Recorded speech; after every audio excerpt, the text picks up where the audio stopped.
Once upon a time, there was a lovely young girl named Cinderella who lived with her ugly, wicked stepmother and two wicked, ugly stepsisters. Poor Cinderella was treated like a slave, forced to do all the work, while her wicked, ugly, and lazy stepsisters were pampered and spoiled and enjoyed all the good things in life. Cinderella! Do you plan to spend the entire day scrubbing the floor? You haven't washed the dishes yet, and my daughter's dresses have to be washed and ironed, and the fireplace has to be cleaned. Now, get to work! Yes, ma'am. By the time Cinderella finished all the housework, it was late and cold. While the others slept in warm feather beds, the only warm place Cinderella could find was in the fireplace, in the burnt-out ashes and cinders. And that's how she got her name, Cinderella. One day, the royal palace announced a formal dance to celebrate the birthday of the handsome young prince.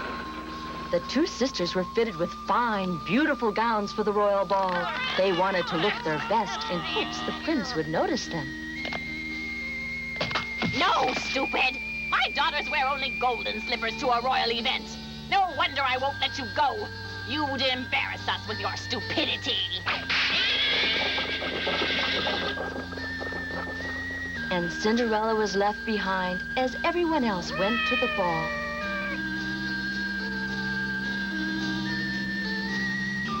All alone in the empty house, Cinderella thought, Oh, if only my mother were still alive, she would have taken me to the ball. I just know she would. All of a sudden, in a twinkle of magic, Cinderella's fairy godmother appeared. Huh? You aren't alone in life, Cinderella. I've come to reward you for your goodness. I'm sending you to the ball. Let's see now, you'll need transportation, a grand coach and handsome horses.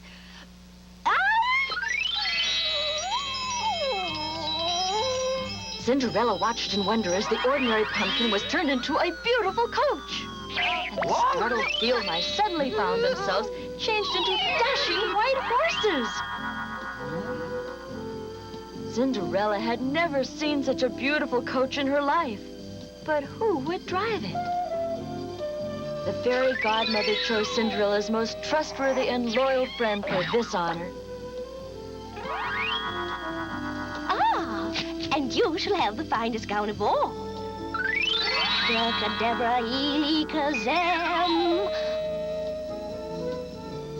Oh, and notice I've given you glass slippers.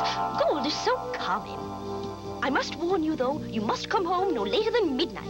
At the final stroke of 12, my magic disappears. Understand? Yes, ma'am. I promise I'll come home before midnight, and I promise I'll make you proud of me at the ball.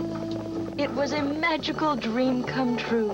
And as her coach approached the royal castle, Cinderella felt like a fairy princess. Her heart pounded with excitement, and she wondered if she would actually see the handsome prince.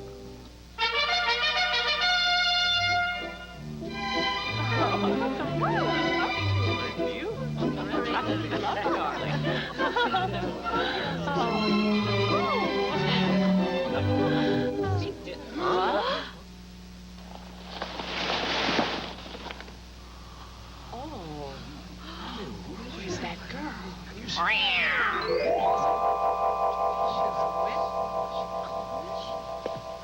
You are a vision of loveliness.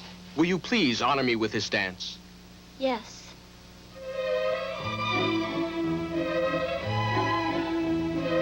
The stepmother and the sisters were unbearably jealous. They wondered who this beautiful princess was and where she came from.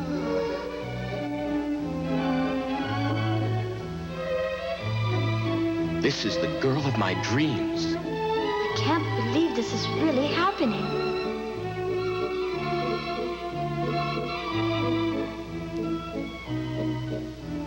Cinderella was so happy and excited in the prince's arms. She forgot her promise to her fairy godmother. She completely lost track of the time. midnight. Your Majesty, I wish I could dance with you forever, but I must go. Huh? Princess, wait! I don't even know your name! Oh, no. Where do you live? Oh. How will I find you?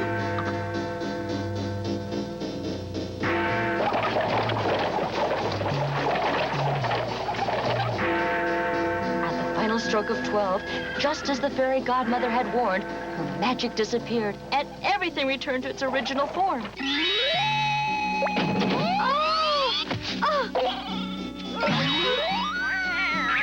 Everything, including Cinderella.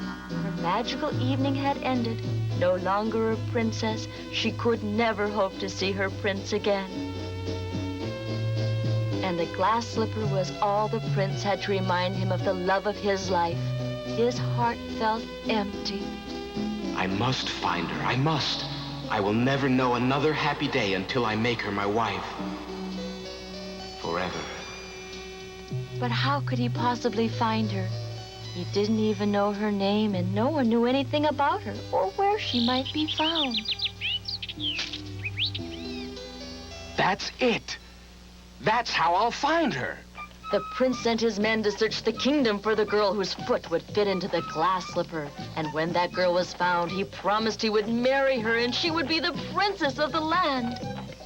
Naturally, the sisters hoped they could make the slipper fit, and the prince would have to keep his promise. The elder sister was the first to try the slipper on, but her foot was much too small. Shoot! The younger sister's foot was much too big. Oh, give it up! The stepmother forbid Cinderella to even try the slipper on, but the king's man insisted the prince had ordered every girl to try. So Cinderella obeyed. Of course, it was a perfect fit. It's perfect. You're the girl the prince has searched all over the kingdom for. You are the dream princess. It must be a mistake, sir. I'm not a princess. I'm just a poor, common, dirty working girl. I don't think so. Huh? Your Majesty. You're the one, the princess who danced with me. No, I'm just a humble, ordinary girl. Darling, it wasn't your dress or your jewels that I loved. It was the kindness and tender love that I saw in your eyes. Oh. And I love you too. The prince knew this was the girl he wanted to marry and to cherish and to have by his side forever. So Cinderella became a real princess, and the royal palace was filled with their love as the two of them cherished one another. The fairy godmother blessed their marriage, happy to see that her magic was no longer needed, because true love is the greatest magic of all.